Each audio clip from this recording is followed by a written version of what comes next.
Cool. So here's one here, and you can kind of see it flipping back and forth. It does some other things. It wiggles around, but that was a jump. Okay. It'll do a little flip just like that. Nothing crazy. All right. Here's another one here. Oh, they hand wrote their name. You don't have to do that, but very simple. Just little worm-like moves. And then here's one where they actually changed the size and shape of the line, went a little above and beyond, but you can just kind of see some different things that people did. So we're going to do that. That feels doable, right?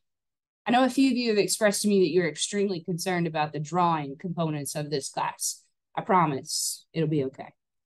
Okay. All right. So what I want you to do is let's go down to the Windows icon at the bottom left side of your screen and let's launch Adobe Animate if you have not already. So look through your list. Adobe Animate has a bluish icon, which several of them do. It's the one that has the letters A in. A lot of people accidentally will launch After Effects. So just watch and make sure you've got Animate and not After Effects. Okay.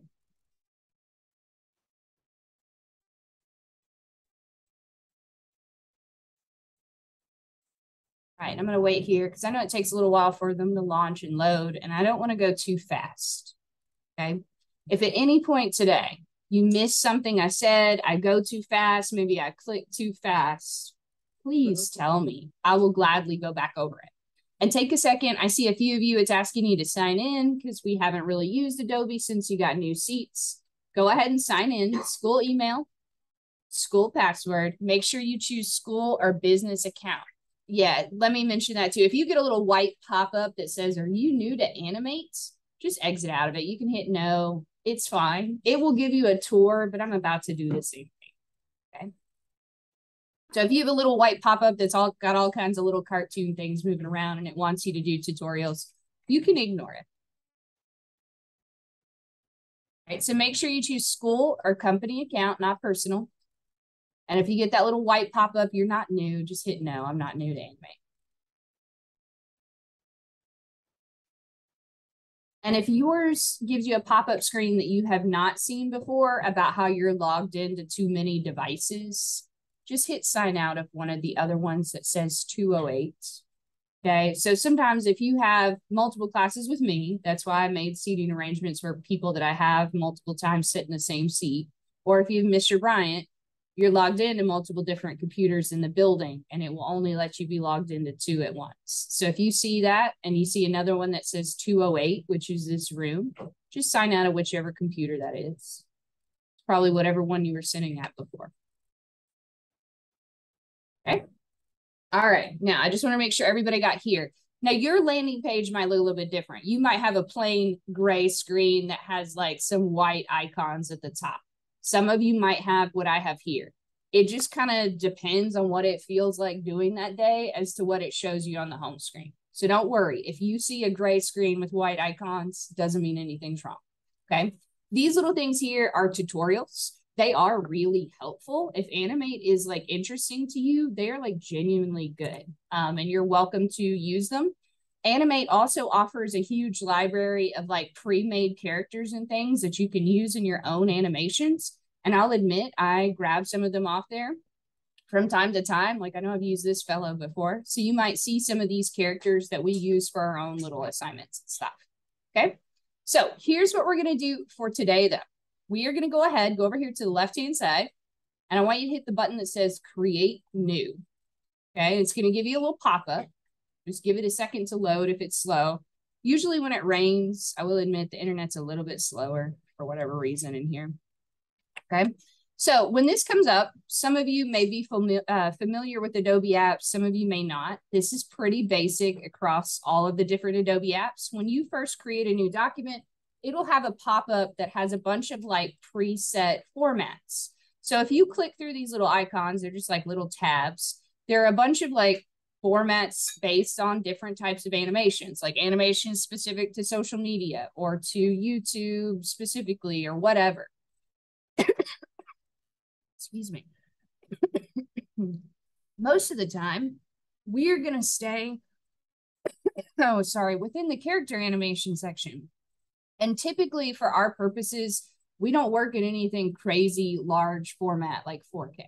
Okay. 4K is nice, but it bogs down our computers and makes everything a little bit slower. We almost always just use standard unless I tell you different.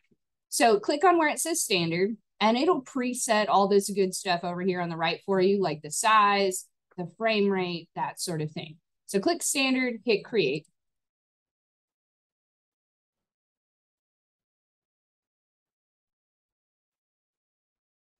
All right, and let's talk about what we're looking at, okay? So this is called your workspace.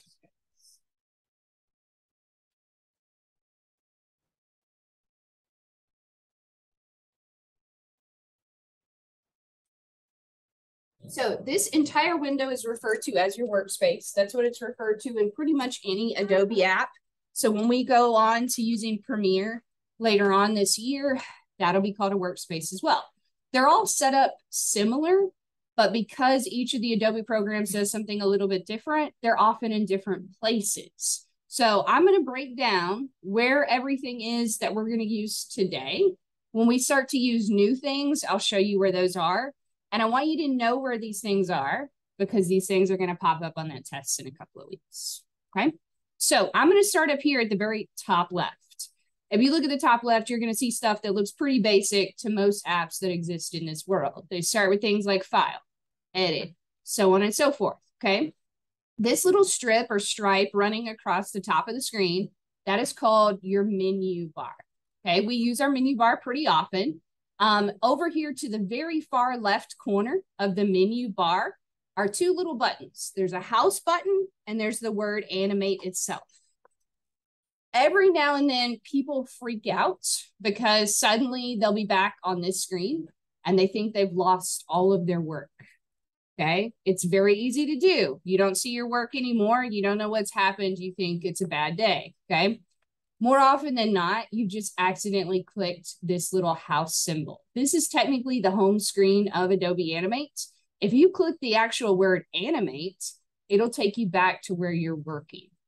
It's very easy to accidentally click on it because it's right here by all the other tools on the toolbar. So if that ever happens to you, before you have a complete and utter meltdown, click on the word animate and make sure it's not actually gone. More often than not, we can retrieve some of the stuff that you lose, okay? All right, so that's the menu bar running across the top. Cool. All right, let's take a look at this center area really quick. So this white rectangle right here, you're all very smart individuals. You know this is where we're going to make stuff, right? The official term for this white rectangle is your stage, okay? And there are different scenes within your stage. We won't get into scenes for a while, but you'll see the word scene right here. This entire little midsection is its own little tab, kind of like you have in Chrome or anything else, and you can pick it up and move it. Normally, I wouldn't recommend that, but if you do accidentally move it out, if you hover it over the edges, you'll get kind of that blue line that I've got right there. And once you have that blue line, it'll just click back in place. Okay, it can be obnoxious if that accidentally happens, but that's how you put it back in place. So this is the stage. When we work in Adobe Animate, when you actually save and export your animation, only what is on the white part of the screen saves in the animation itself. So only what is here can be seen. However, all this extra gray space over here is like extra storage. You can put stuff over here, and when you save the document, it'll still be there, but it won't show up in what's actually moving around in the animation itself. So you can place things here. You can go over the edge. It's just it won't show up in the video itself. All right. Now, really quick, what's the quick command to zoom in? Anybody? Yeah, Control plus. So you can hit Control plus in this, like anything else, and you can zoom in. You can hit Control minus, and you can zoom out. Now, if you are used to using other Adobe programs, one of the things that I use the most is something called Control 0. It's fit to screen. It just makes your like paper, your artboard, your stage, whatever, fit the screen as large as it can. That does not work in here, which is kind of annoying if you're used to that. But if you look right here where my mouse is spinning around, there's a little 100% with a drop down, right? That's also the zoom. So you can always use that too. And if you click on this, I like to use the one that says fit to window. It just makes it as big as it possibly can inside this area. All right. So there's that. This is a stage. Good stuff. Let's look over here at the left, okay? Running along this left side, this is our toolbar. There are tons of buttons here. There are even more buttons that like you can pull out of different folders and things that we'll get into over time. But this is where most of the tools are. A lot of them are pretty basic. Like you can look at this letter T, bless you. That's a text tool. You know how to use that. Some of them are very odd, okay? Don't go getting click happy. I know you're going to get a little bored while I'm talking about this for a second, but don't mess up everything by playing with these too soon. Hold tight, okay? So that's a toolbar. When you hover over any of these tools, it'll tell you what it is. It gets a little white pop-up. It says this is the name of the tool. If you look at the end of the name, there's always a little parentheses that will have what's called a shortcut in it. Okay, it might be a single letter. It might be like control plus and a letter or shift plus and a letter. But whatever's in parentheses, that's the quick cut command or the quick key command to get to that tool. So like I'm hovering over this one here. This tool is called a lasso, and in parentheses is just the letter L. If I hit just the letter L, it's going to select that tool for me, and I'm now on the lasso tool. So that's just something to know. Quick commands do make your life easier, and I will go over those with you a lot, okay? So that's the left-hand side. Now, if we look over here at the right, okay, the right-hand side, this is referred to as your properties area. I know quite a few of you have used Photoshop before. Not everybody has, but it's kind of similar to the properties area in Photoshop. The big difference over here in Animate is you have you have a bunch of little tiny tabs up here at the top that you can click through. But the ones you're going to use the most of the time, you're going to be on the Properties tab. And the ones you're going to use the most are these 4 big tabs right here. Right now, I only have one that I can actually look at. It's the one that says Dock. But the other 3 say Frame, Object, and Tool. Once we have tools and objects and frames in our animation going on, those tabs will open up. Like if I click on a tool, any tool, you see how suddenly this changes over here? Let me grab a different tool. So what it does is every time you use a tool, it brings up all the options and different settings right over here on the right side for that specific tool. Like the text tool, if I want to change the font or the color or any of that, it's going to pop up over here automatically. Okay, so this is very handy. And that's where all that stuff is. Now, let's move on to the very bottom section, okay? The very bottom section is where you're going to spend most of your time. This is referred to as the timeline. This is where it actually lays out all of your frames in order. So like if you look right here where my mouse is kind of sliding back and forth on these dark gray and light gray squares, they're numbered, right? They go from 0 and they go in increments of 5. Those are your frames. The numbers indicate how many frames you have, okay? Now, the frames, you can actually click on them, and we will do that. You need to be able to like click on individual little frames so that you can do special things to them. I know depending on your eyesight and how comfortable you are, sometimes they're too small, sometimes they're too big. If you look right here at the top right area of the timeline, there's a little slider. On the left side, it has an arrow. On the right side, it has a mountain. I don't know. If you slide it to the left, the frames get smaller.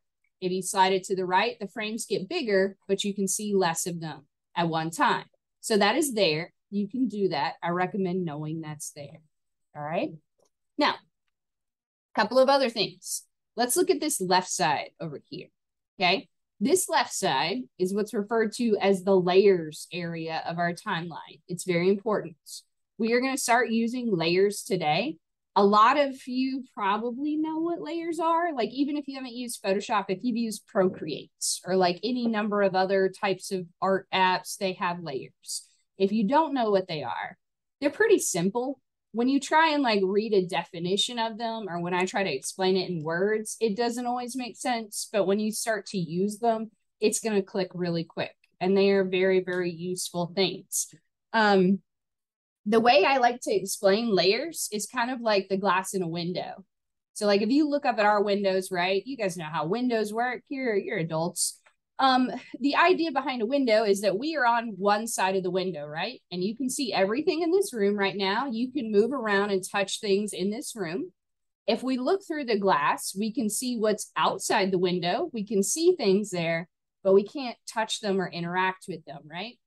That's how layers work. They are clear, like glass. You can see through them, but they cannot interact with one another. They protect things. So if something's on one layer and you're working on a different one, you can't mess up what's on that other layer. It keeps you from having to redo a complete like program or piece that you're working on because you've separated everything into different sections. And you can do a lot of different effects with individual layers and that sort of thing.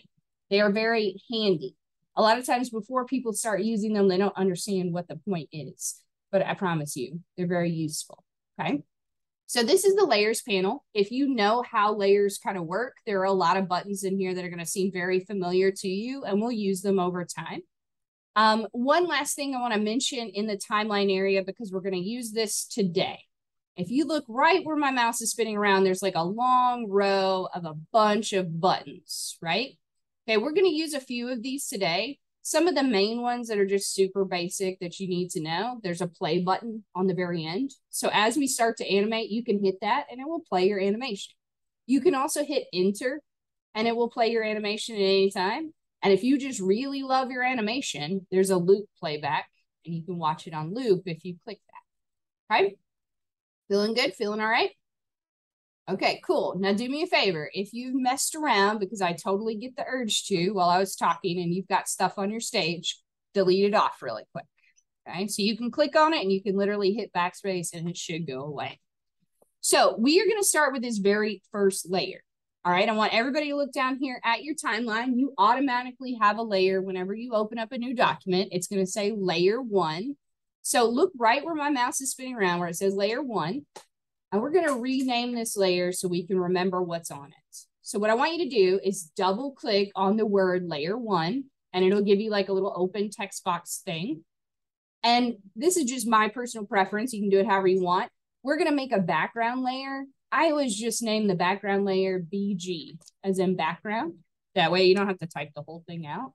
So I'm going to name it BG. And if you hit enter, it'll just lock the name in place. So far, so good. All right.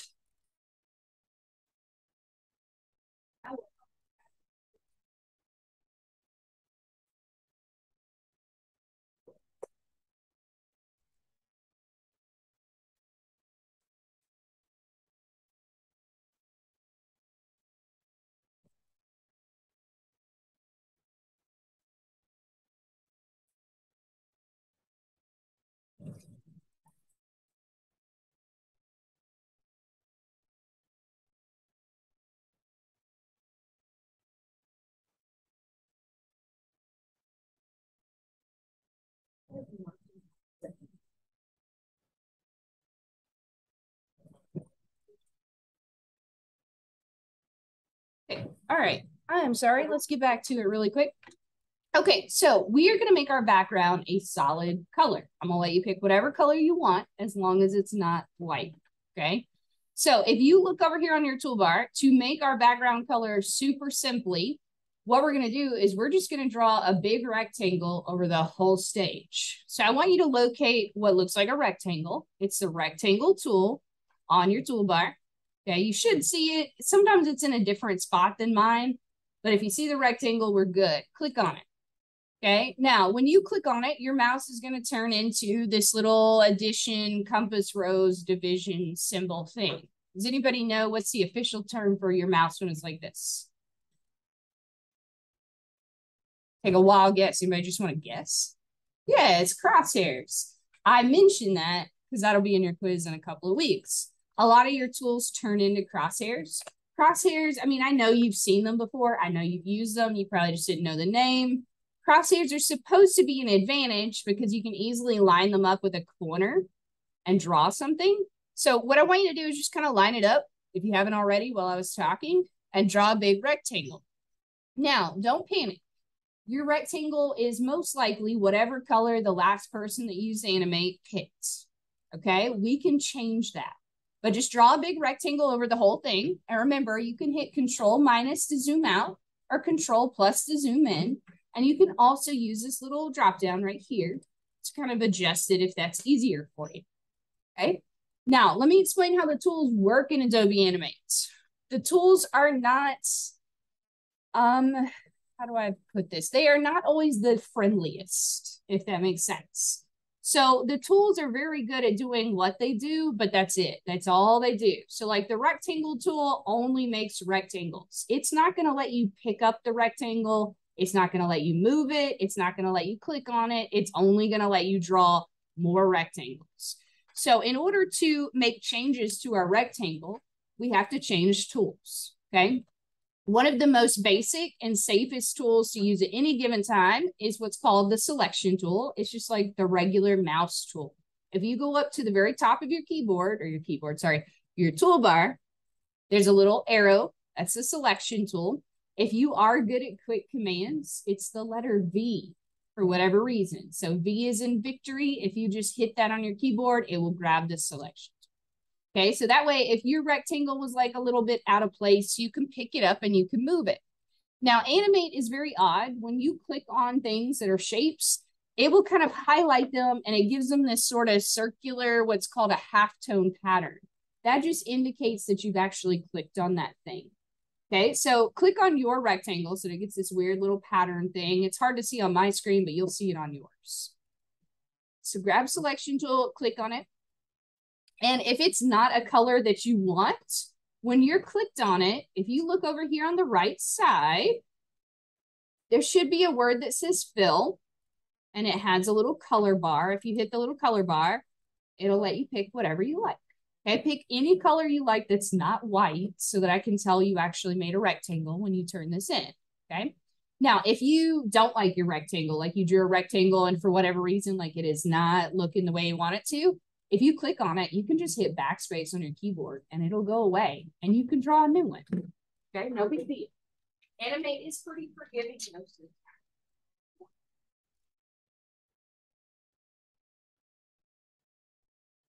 So pick a color, any color that's not white. On it.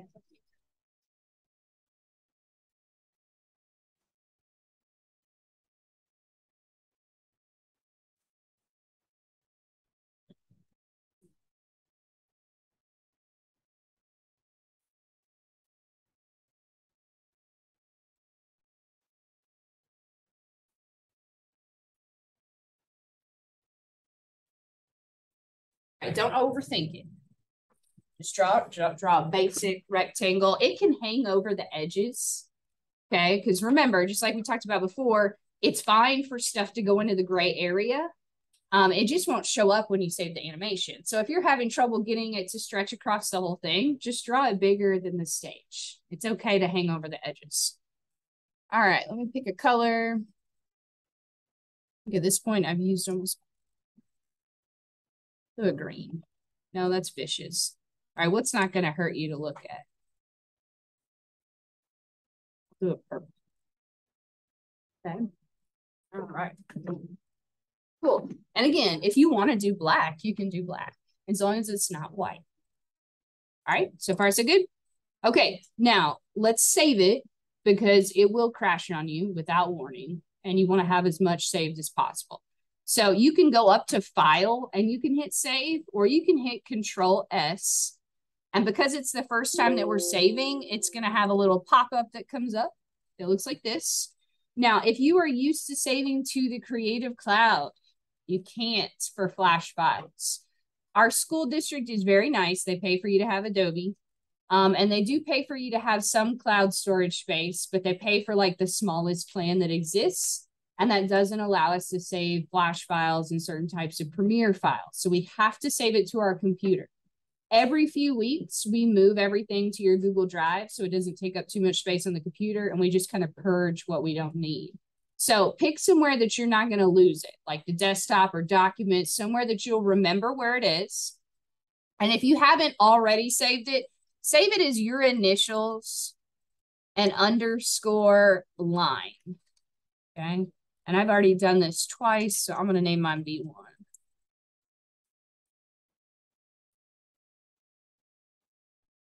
AJ, you can just go ahead and launch Animate. You don't need Canvas. If you want to go down to the window icon at the very bottom of the screen, yeah, just find Adobe Animate. It should be like a bluishy purple kind of color. All right, cool. So hit save if you haven't, and let's move on.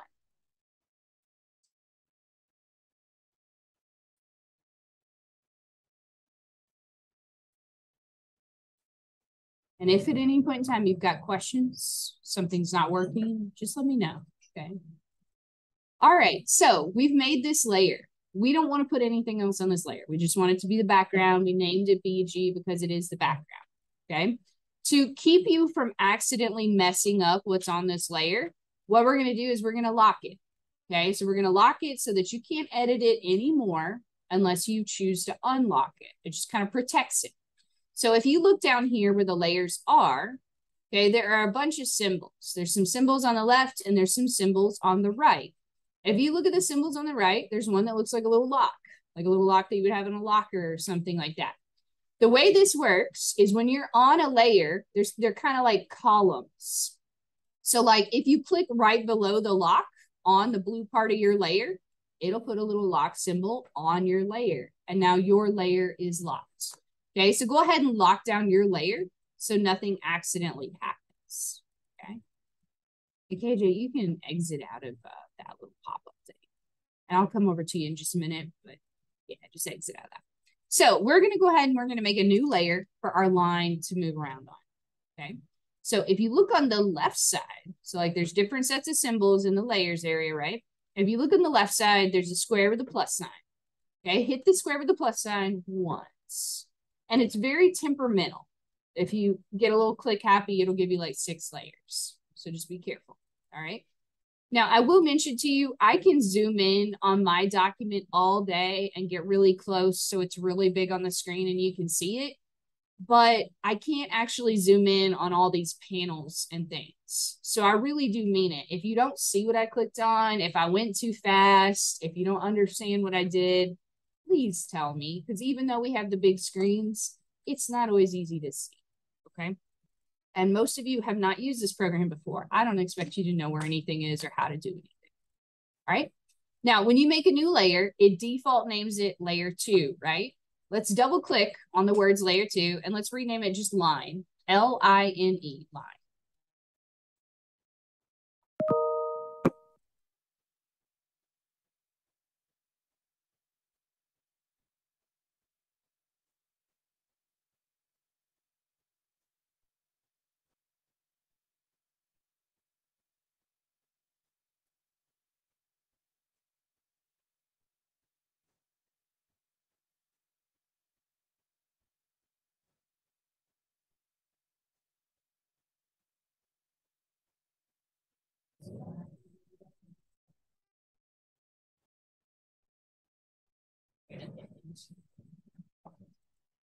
Okay, so we've got a line layer. All right, now I want to mention a couple of things to you before you just get going drawing your lines. Okay, look with me down here at your timeline so that we can understand how your timeline functions a little bit, because that's going to matter.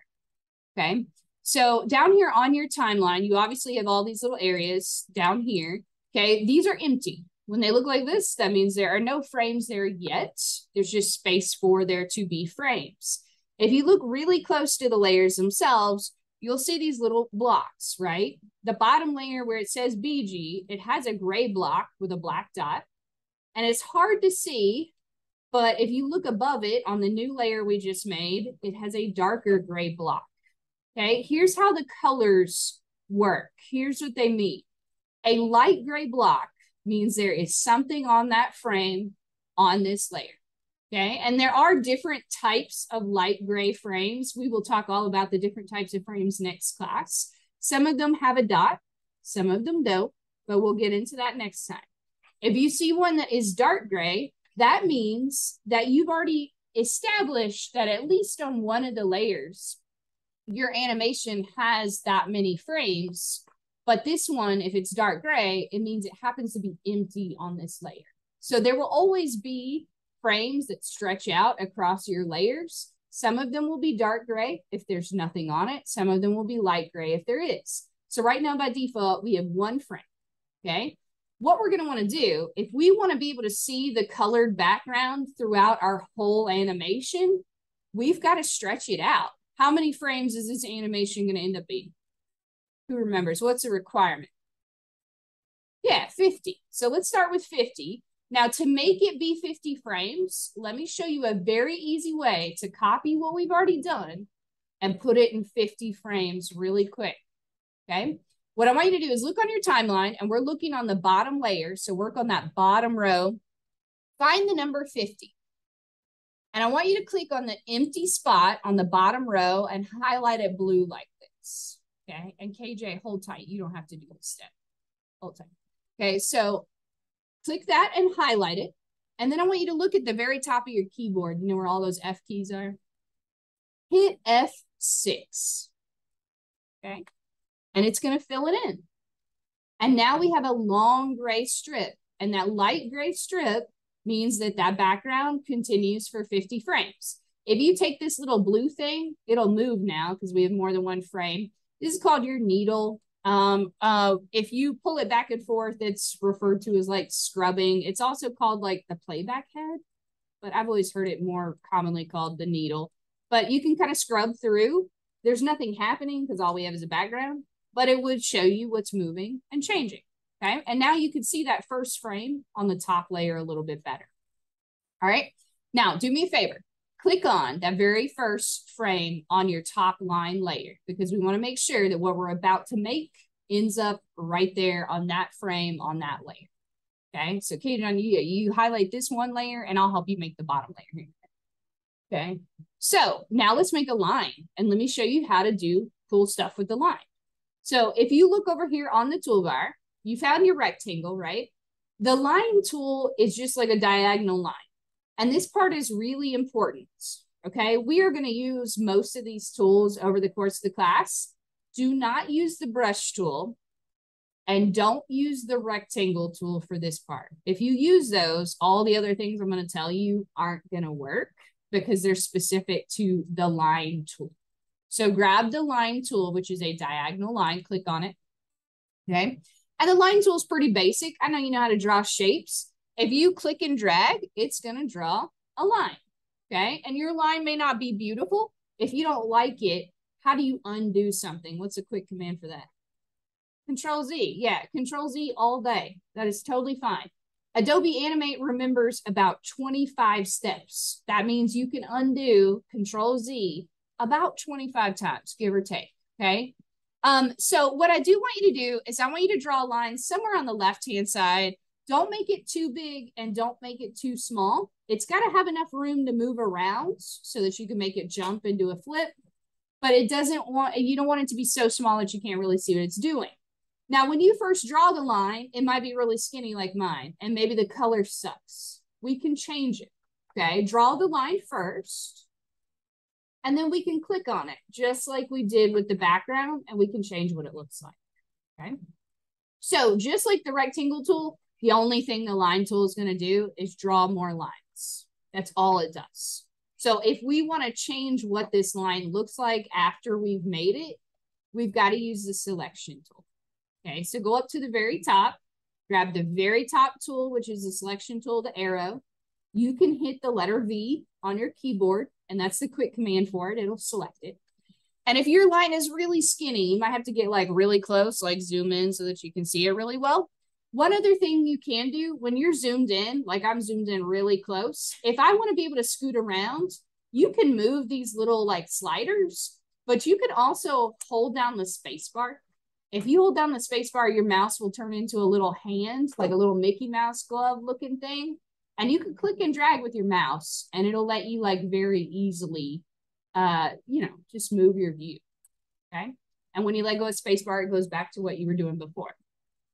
So click on your line so that it's selected, and it's really hard to see, but it'll get those little dotted patterns on it when you click on it, okay? And once it's actually selected, you've clicked on it, go over here to the right, and you can change things. Like where you see it say stroke. Stroke means the outline color of something. That little color box, if you want to change the color, make it whatever you want, as long as I can see it when it moves around. Okay, so I'm going to make mine something very bright and easy for you guys to see on the screen. And if you look right below the color, there's a little slider that says stroke size. I would bring up your stroke size. It doesn't have to be like obese. but like make it a little bit fatter so it's a little easier to see. Something like, between 5 and 10 is probably good. I'll let you use your best judgment.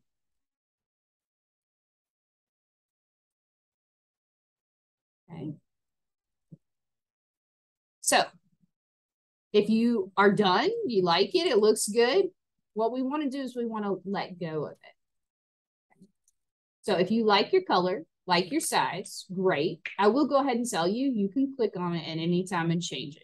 So if you decide you don't like it, you can go back and change it. Okay. So if you are done changing it, click on the gray part over here. And this is just empty space. When you click this, it does something called deselect. Like it just lets go of whatever you clicked on. You can also hit Control D, but more often than not, it's just quicker to just kind of click on this empty space and it'll let go. Now I'm going to zoom in a little bit so you can see a little bit better on my screen. Again, if I hold the space bar down, you can kind of move your view. Here's how this works. We're going to use 3 main tools that are up here at the top of the toolbar to change what your line looks like. Right now, my line is basic and it's super, super boring. Actually, before we do this, let me go over something different with you. Hang on just a second. Because as soon as I start to show you how to do this, you guys are going to start moving, and I get that. So let me show you a couple of other things really quick. All right, if you look back down at the bottom of the timeline, you see how now our top layer has a light gray square, a light gray block. That means we have something on that layer. Okay, it's this line. This line is kind of boring. What I want you to do is click on that first frame and put your line somewhere. You can select your line, pick it up. I don't care what side or place it starts on, but I want you to put your line wherever you want it to be when the animation first starts. Where do you want it to start on frame number 1? Okay, and you can pick it up and move it. You can leave it exactly where it is. It doesn't matter. Okay, now to make it a little bit easier today, I'm going to have you set up 2 buttons down here on the timeline. And until we kind of get used to like using things, we'll use these to make your life easier. All right, I want you to look for 2 different buttons. And if you don't see these buttons on your timeline, tell me, and I'll tell you how to get them. Okay, so the first button I want you to look for is kind of in this area. It's a square with a dot, and it has the letter A on it. Okay, if you hover over it, it's going to say Auto Insert Keyframe. Find that one and click on it. And make sure that stays clicked on all day. Okay, it should have like a light gray box around it to show that you've actually selected it. Perfect. What that's going to do is that's going to automatically make frames for us. We are going to do something most of the time called pose to pose, where you make the big movements and we let the program fill in the in-betweens so you don't have to draw every single frame that exists. Okay. Now, the other thing I'm going to introduce you to today, do you not see it on yours? Okay, really quick. If you don't see it on your screen, let me tell you how to get it. Okay, if you don't see it, go up to Edit at the very top. Go down to, Edit, go down to Preferences near the bottom and choose Beginner Preferences. And it should kind of refresh your page a little bit. Okay, do you guys see it now? Cool, okay, yeah. So anyway, so we've got that clicked.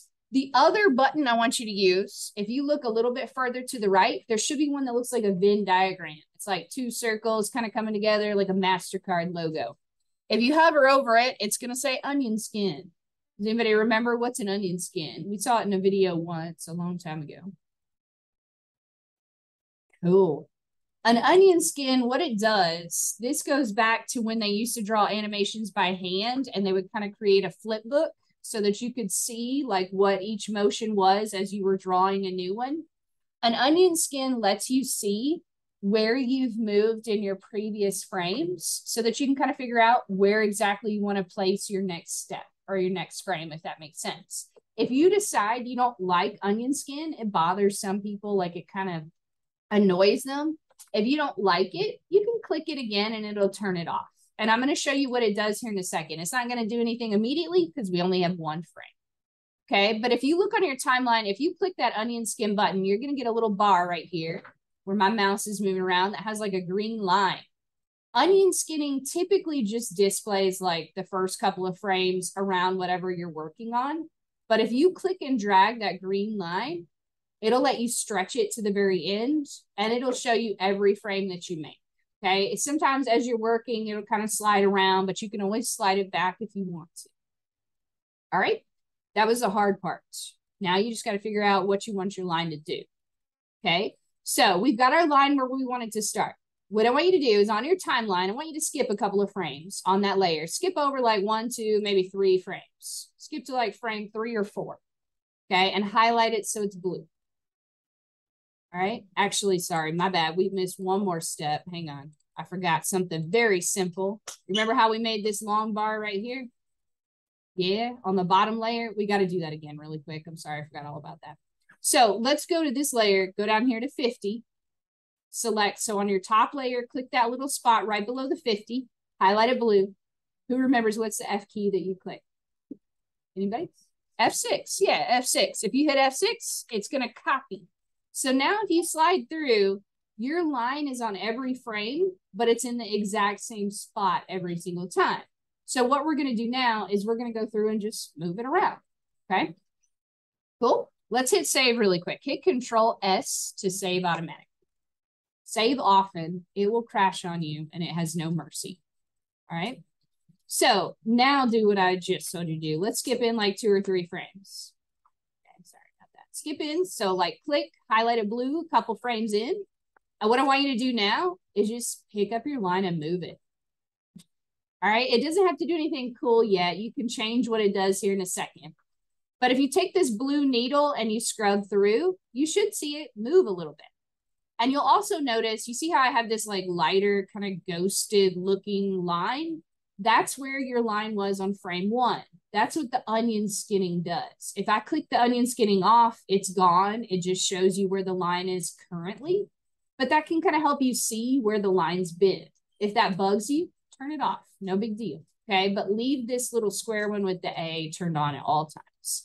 So cool, we've got that. Now, all you're going to do is when you're ready to move it again, you don't have to do this with me, just watch. But when you're ready to move it again, move a few more frames, pick it up, move it. And if you notice on your timeline, it keeps adding these little black dots. Those note the pose to pose. So every time you're moving it, that black dot will show up. It'll show that it's moved and it will fill in the in-between for you. Okay. So if you want to know how to do something cool with your line though, because your line is just a stick right now, it's kind of boring. Let's talk about how to make the line do different stuff. Okay. So like I mentioned before, you have to let go of the line. Adobe Animate is super picky about how you click on things and when you click on things to make them work. So if you have clicked on your line and it's like selected and it's got the little dots on it, we need to let go of it. And to let go, you can just click once over on the gray area. It'll let it go. Okay. I'm going to zoom in a little so you can kind of see what I'm doing a little bit better. So number 1, we have a straight line. If you want to make your line curve, it's super easy. On the selection tool, if you kind of hover over the middle of your line, it's hard to see on my screen, but if you do it on yours, you'll be able to see it. If you hover over kind of the middle, like the tummy area, if this was like a living thing, like the midsection, your arrow will get a little smiley face under it or like a little curved line. When that curved line pops up, you can just click and drag and your line will wobble. And you can adjust that arc and make it wobble different ways. And it can look however you want it to look. All right. And if you wobble it too much and it looks dumb, hit Control Z. Okay. So that's a way to add a curve to it. Okay. Now, if you go over the top edge or the bottom edge, your mouse will turn into something that has a right angle, like a 90-degree angle or like a little L. And when you get that little L shape, it'll let you click on the end of the line and you can shrink it or you can stretch it or you can like rotate it to different angles. So that will let you do that. And it'll let you do it on either end. Okay. So you can make it shorter. You can make it go this way, that way, whatever you want to do. So very easy. Okay. Hover over the middle, click and drag. It gives you a curve. Hover over the top and the bottom. It'll let you shrink it and pull it and so on and so forth.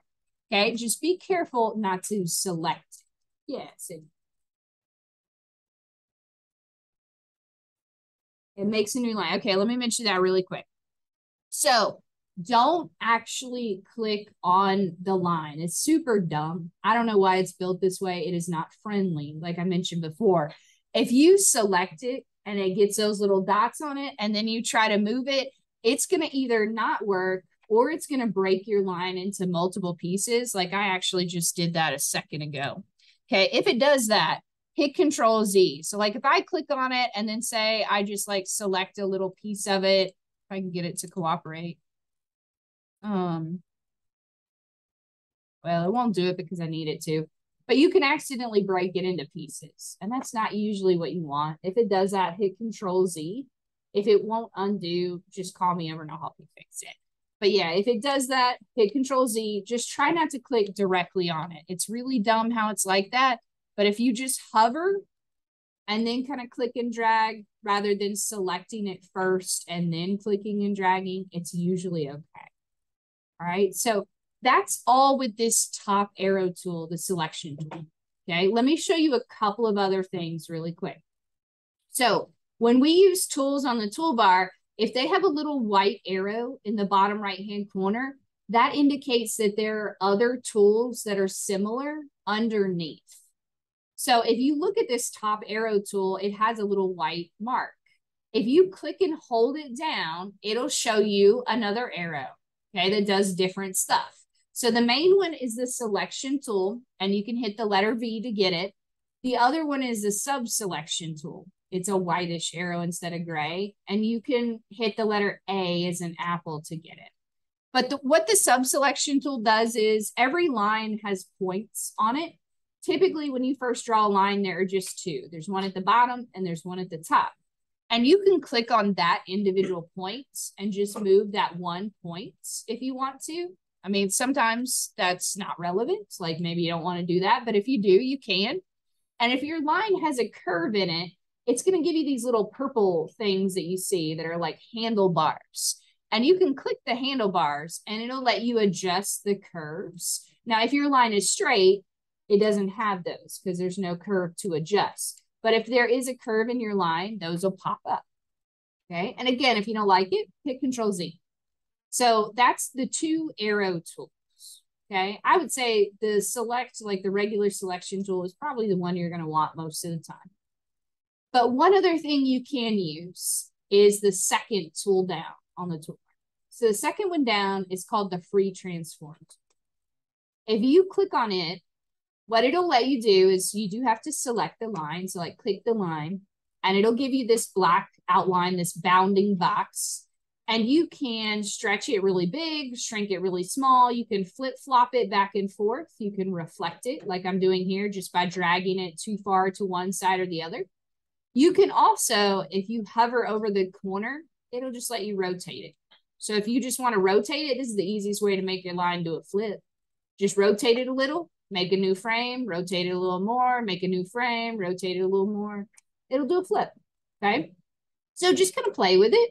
Does your line have to do anything exceptionally amazing? No. It just needs to do a little bit of a jump and a little bit of a flip.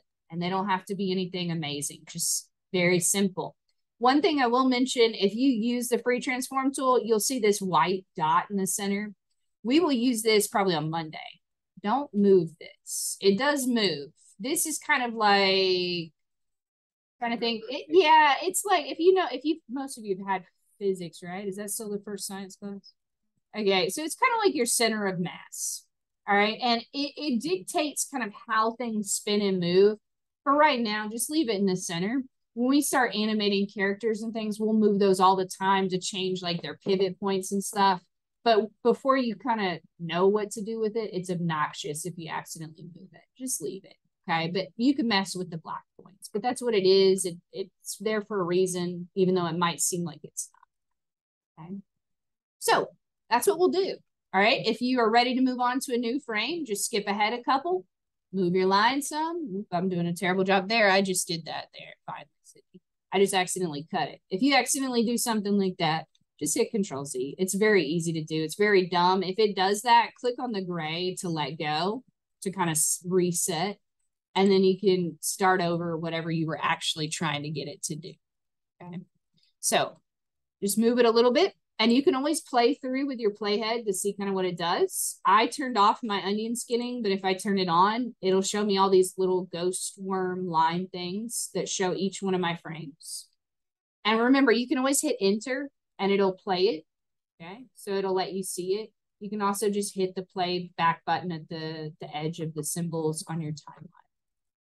All right, we feel okay. I'm going to let you work on that for a little bit. We'll add our name to the end together, but I want to let you just kind of try to get it doing something, anything for a little while.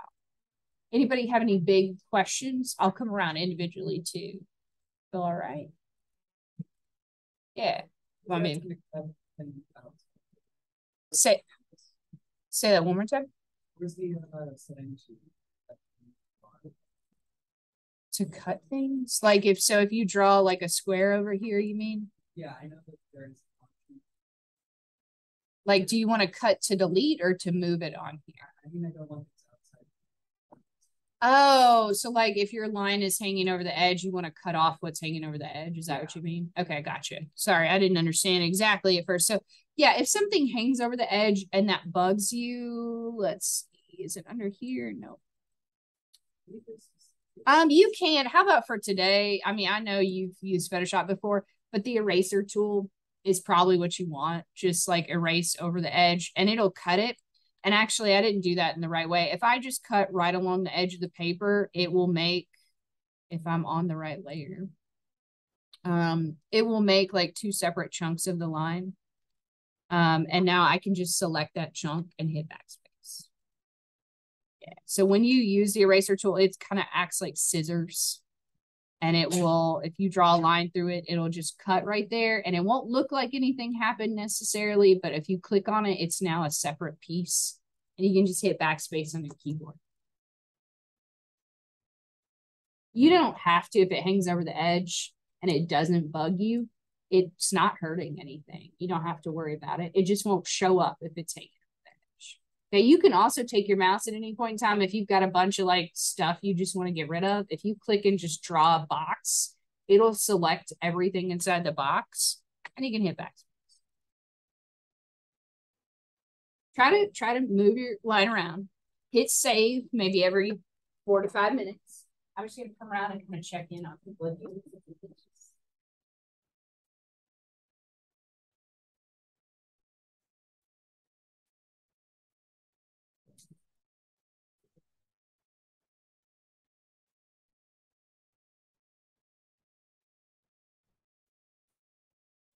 I work my way from the back to the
Really quick, I'm sorry, I did not realize the time. We are not going to turn this in today.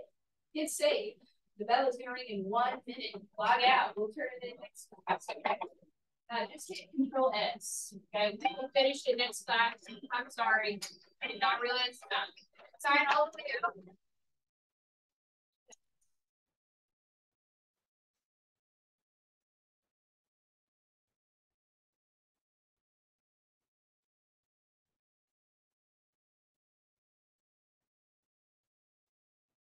All right, I'm sorry. Oh, okay. All right. Which we need.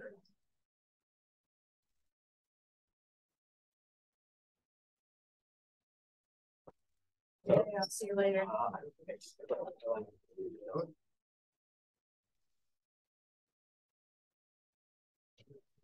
You too.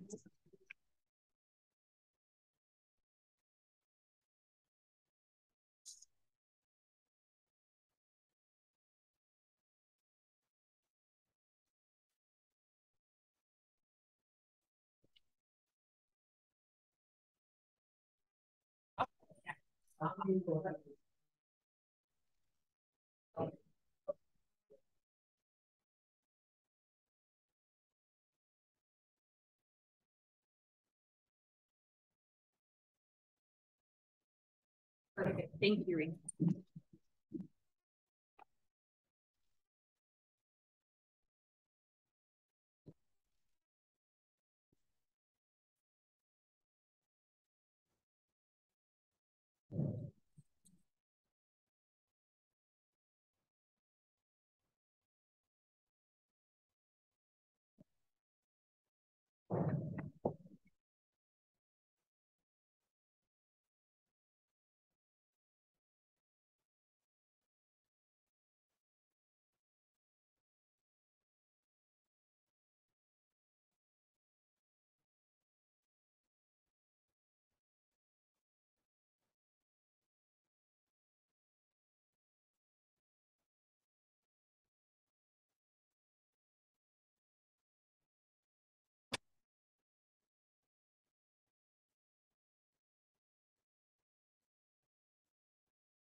interaction teachers.